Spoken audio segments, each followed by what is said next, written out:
പിതാവിൻ്റെയും പുത്രൻ്റെയും പരിശുദ്ധാത്മാവിൻ്റെയും നാമത്തിൽ ആമേൻ. എൻ്റെ പ്രിയപ്പെട്ടവർ, ഇന്ന് മെയ് 13 ബുധനാഴ്ച.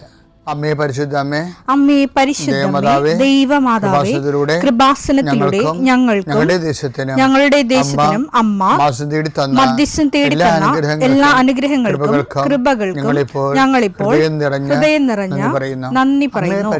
അമ്മേ പരിശുദ്ധമേ, ദൈവമാതാവേ, 2004 ഡിസംബർ 7 ഉച്ചകഴിഞ്ഞ് 2:30 കൃപാസനത്തിൽ സംഭവിച്ച അമ്മയുടെ പ്രത്യക്ഷപ്പെടലിനെ കുറിച്ച് തിരുസഭയ്ക്ക് സമർപ്പിച്ചിരിക്കുന്ന പഠനരേഖകളുടെ മേൽ സഭാത്മകമായ പഠനം ആരംഭിക്കുവാൻ ഞങ്ങൾ പ്രാർത്ഥിക്കുന്നു. അമ്മേ പരിശുദ്ധമേ, ഭൂസ്വർലോകങ്ങളുടെ രാജ്ഞിയായ അങ്ങേയ്ക്ക് ഭൗമസംരക്ഷണത്തിനായി പ്രപഞ്ചപ്രകൃതിയെ തന്നെ തിരുസഭ പ്രതിഷ്ഠിക്കുവാൻ ഈ പ്രത്യക്ഷീകരണം വഴി ഇടയാക്കണമേ. പരിശുദ്ധമേ, ജപമാല മാതാവേ, സകല കൃപാസനം പ്രാർത്ഥനയോടും ചേർത്ത് ഞങ്ങളിപ്പോൾ പ്രാർത്ഥിക്കുന്ന ഈ കുടുംബത്തിന്റെ പ്രത്യേക നിയോഗം പറ മക്കളെ.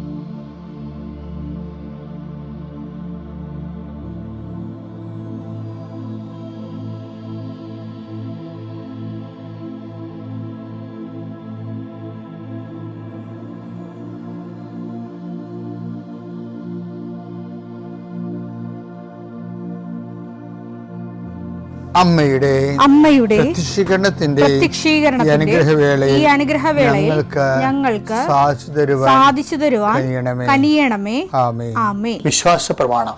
സർവശക്തനായ പിതാവും ആകാശത്തിന്റെയും ഭൂമിയുടെയും സൃഷ്ടാവുമായ ദൈവത്തിൽ ഞാൻ വിശ്വസിക്കുന്നു. അവിടുത്തെ ഏകപുത്രനും ഞങ്ങളുടെ കർത്താവുമായ ഈശോ മിശിഹായിലും ഞാൻ വിശ്വസിക്കുന്നു. ഈ പുത്രൻ പരിശുദ്ധാത്മാവിനാൽ ഗർഭസ്ഥനായി കന്യകാമറിയത്തിൽ നിന്ന് പിറന്ന് പൊന്തിയോസ് പീലാത്തോസിന്റെ കാലത്ത് പീഡകൾ സഹിച്ച് കുരിശിൽ തറയ്ക്കപ്പെട്ട് മരിച്ച് അടക്കപ്പെട്ട് പാതാളങ്ങളിൽ ഇറങ്ങി മരിച്ചവരുടെ ഇടയിൽ നിന്ന് 3-ാം നാൾ ഉയർത്ത് സ്വർഗത്തിലേക്ക് എഴുന്നള്ളി സർവശക്തിയുള്ള പിതാവായ ദൈവത്തിന്റെ വലതുഭാഗത്തിരിക്കുന്നു. അവിടെ നിന്ന് ജീവിക്കുന്നവരെയും മരിച്ചവരെയും വിധിക്കുവാൻ വരുമെന്നും ഞാൻ വിശ്വസിക്കുന്നു. പരിശുദ്ധാത്മാവിലും ഞാൻ വിശ്വസിക്കുന്നു. വിശുദ്ധ കത്തോലിക്കാ സഭയിലും പുണ്യവാന്മാരുടെ ഐക്യത്തിലും പാപങ്ങളുടെ മോചനത്തിലും ശരീരത്തിന്റെ ഉയർപ്പിലും നിത്യമായ ജീവിതത്തിലും ഞാൻ വിശ്വസിക്കുന്നു. ആമേൻ. സ്വർഗ്ഗസ്ഥനായ ഞങ്ങളുടെ പിതാവേ, അങ്ങയുടെ നാമം പൂജിതമാകണമേ. അങ്ങയുടെ രാജ്യം വരണമേ. അങ്ങയുടെ തിരുമനസ് സ്വർഗത്തിലെ പോലെ ഭൂമിയിലും ആകണമേ. അന്നു വേണ്ടുന്ന ആഹാരം ഇന്ന് ഞങ്ങൾക്ക് തരണമേ. ഞങ്ങളോട് തെറ്റ് ചെയ്യുന്നവരോട് ഞങ്ങൾ ക്ഷമിക്കുന്നത് പോലെ ഞങ്ങളുടെ തെറ്റുകൾ ഞങ്ങളോടും ക്ഷമിക്കണമേ. ഞങ്ങളെ പ്രലോഭനത്തിൽ ഉൾപ്പെടുത്തരുതേ, തിന്മയിൽ ഞങ്ങൾ രക്ഷിക്കണമേ. ആമേൻ. നന്മ നിറഞ്ഞ മറിയമേ, സ്വസ്തി. കർത്താവ് അങ്ങയുടെ കൂടെ സ്ത്രീകളിൽ അങ്ങ് അനുഗ്രഹിക്കപ്പെട്ടവളാകുന്നു. അങ്ങയുടെ ഉദരത്തിൻ ഫലമായി ഈശോ അനുഗ്രഹിക്കപ്പെട്ടവനാകുന്നു.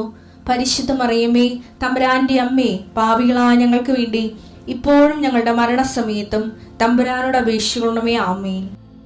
കർത്താവേ, നിന്റെ ഉന്നതമായ നാമത്തിന് സ്തോത്രം ചെയ്യുന്നു. കർത്താവേ, നിന്റെ വിശുദ്ധ പൗരോഹിത്യത്തെ മഹത്വപ്പെടുത്തണമേ. കർത്താവെ, സഭയിലുള്ള സാന്നിധ്യം പ്രകടമാക്കണം.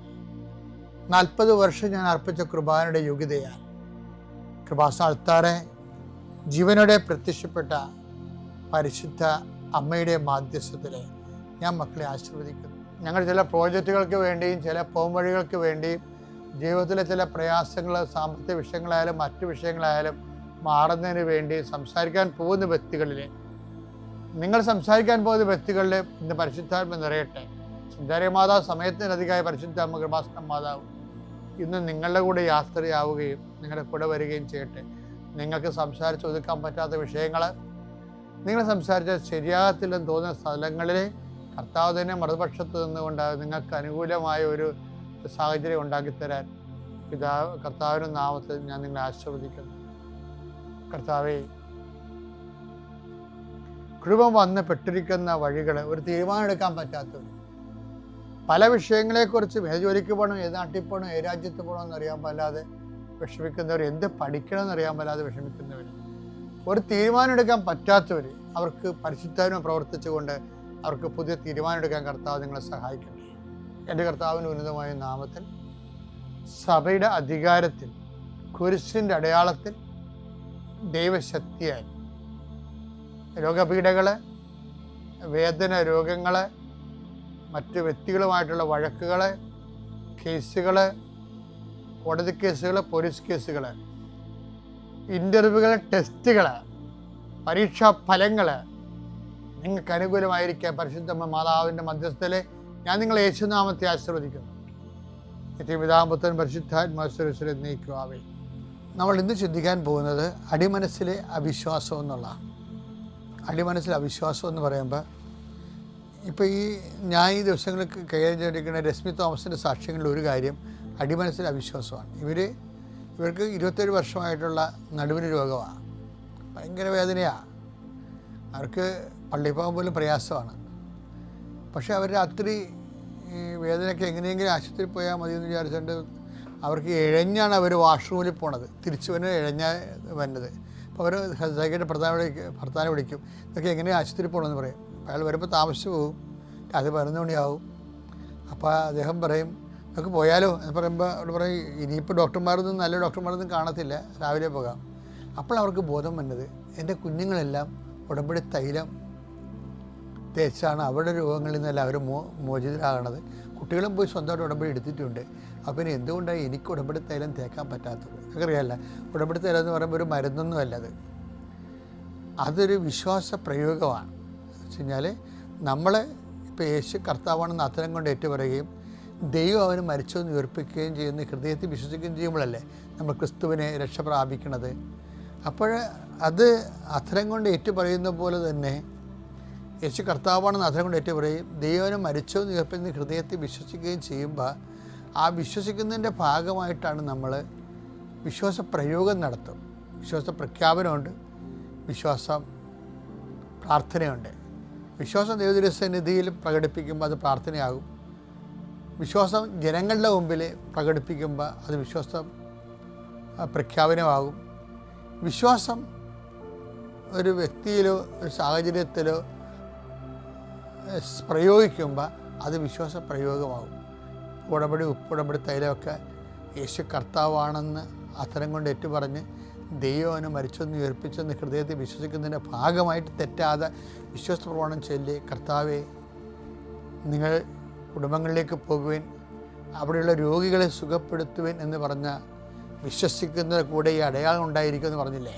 മർക്കോസ് 16:17 വിശ്വസിക്കുന്നവരുടെ കൂടെ അടയാളം ഉണ്ടായിരിക്കും.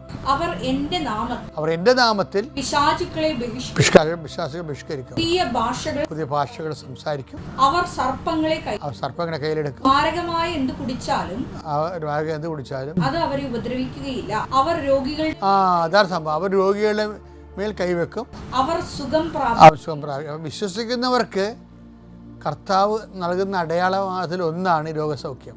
അപ്പോൾ അത് വിശ്വസിച്ചുകൊണ്ട് കർത്താവിൻ്റെ നാമത്തിൽ വിശ്വസിച്ചുകൊണ്ട് യേശു കർത്താവാണെന്ന്, കർത്താവിൻ്റെ നാമത്തിൽ വിശ്വസിക്കുന്നത് എന്താണ്? യേശു കർത്താവാണെന്ന് അതിനെ കൊണ്ട് ഏറ്റു പറയണം. ദൈവനെ മരിച്ചെന്ന് ഉയർപ്പിച്ചെന്ന് ഹൃദയത്തിൽ വിശ്വസിക്കണം. എന്നിട്ട് അത് പ്രയോഗിക്കുമ്പോഴാണ് വിശ്വാസ പ്രയോഗം. അതിലാണ് ഈ ഉടമ്പടി തൈലമൊക്കെ തേക്കുമ്പോൾ. പക്ഷേ രശ്മി തോമസ് ഈ ഉടമ്പടി തൈലം എന്തുകൊണ്ട് ഞാനിങ്ങനെ ഉണ്ടെങ്കിലും, ഞാനിങ്ങനെ ഉടമ്പടിയിൽ ജീവിക്കുന്നുണ്ടെങ്കിലും ഇതുവരെ ഉടമ്പടി തൈലം അവർ സ്വന്തമായിട്ട് ഉപയോഗിച്ചിട്ടില്ല. അപ്പോൾ അവർ വിശ്വാസപ്രമാണം ചെല്ലി സ്വന്തമായിട്ട് ഉപയോഗിച്ചു. ആ സെക്കൻഡ് അവർ സൗഖ്യപ്പെട്ടു. ആ സാക്ഷി നമുക്ക് കേൾക്കാം. അവർ നേഴ്സിംഗ് പ്രൊഫസറാണെന്ന് ഓർക്കണം, അല്ല സാധാരണ ലേഡിയല്ല, നേഴ്സുമാരെ പഠിപ്പിക്കുന്ന പ്രൊഫസറാണ്. പക്ഷെ അവരെ ചെയ്യുമ്പോൾ അവർക്ക് സൗഖ്യം വരുന്നതിൻ്റെ കാരണം ഈ മർക്കോസിൻ്റെ 16:17 അവർ രോഗിയുടെ മേൽ കൈവെക്കും, അവർ സുഖം പ്രാപിക്കും. അവരുടെ അത് കൈവെക്കണമല്ല പ്രശ്നം, വിശ്വസിക്കുന്നതിൻ്റെ കൂടെയാണ്. പക്ഷേ വിശ്വസിക്കുമ്പോൾ ഒരു പ്രശ്നമുള്ളത്, നമ്മളെപ്പോഴും ശ്രദ്ധിക്കേണ്ടത്, നമുക്ക് വിശ്വാസമൊക്കെ ഉണ്ട്, പക്ഷേ നമ്മളുടെ വിശ്വാസത്തിൽ ദൈവം അവിശ്വാസം കണ്ടെത്തരുത്. അതൊരു വല്ലാത്ത പ്രശ്നമാണ്. പലരുടെയും വിശ്വാസം ദൈവം, ഇപ്പോൾ ഇവർ തന്നെ ഇത്രയും വലിയ നല്ല ലേഡിയായിട്ട് പോലും അവരൊരു അവിശ്വാസം ഇല്ലായിരുന്ന, അവരുടെ മക്കളൊക്കെ എല്ലാം രോഗപ്പെടുത്തലും ദേശം സുഖപ്പെടുമ്പോൾ ഇവരെന്തുകൊണ്ടാണ് ചെയ്യാത്തത്? അവർക്ക് ഒരു അവിശ്വാസം ഉണ്ടാകും അതിനുള്ളിൽ. അതിന് ചിലർക്കാണ് ഈ അഭിഷേകം ഉള്ളത്, വിശ്വാസ പ്രയോഗത്തിൻ്റെ അഭിഷേകം ഉള്ളവർക്കാണ് അത് ചെയ്യാൻ എളുപ്പം. വിശ്വാസ പ്രയോഗത്തിൻ്റെ അഭിഷേകം ഉണ്ടാകണം. ദൈവം അവരുടെ പ്രയോഗങ്ങളെ അംഗീകരിക്കണം. അത് നമ്മുടെ വിശ്വാസത്തിൽ ദൈവം അവിശ്വാസം കണ്ടെത്തരുത്.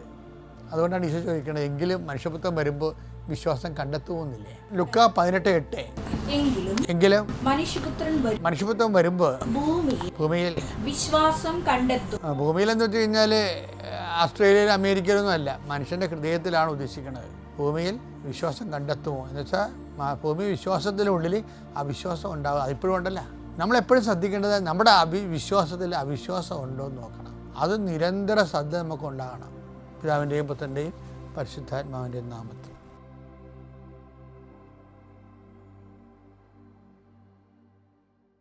അത്യപൂർവ ദൈവാനുഭവങ്ങൾ ഇനി നിങ്ങൾക്കും സ്വന്തം. ഈ യൂട്യൂബ് ചാനൽ ഇതുവരെ സബ്സ്ക്രൈബ് ചെയ്തിട്ടില്ലെങ്കിൽ ഇപ്പോൾ തന്നെ സബ്സ്ക്രൈബ് ചെയ്യുക.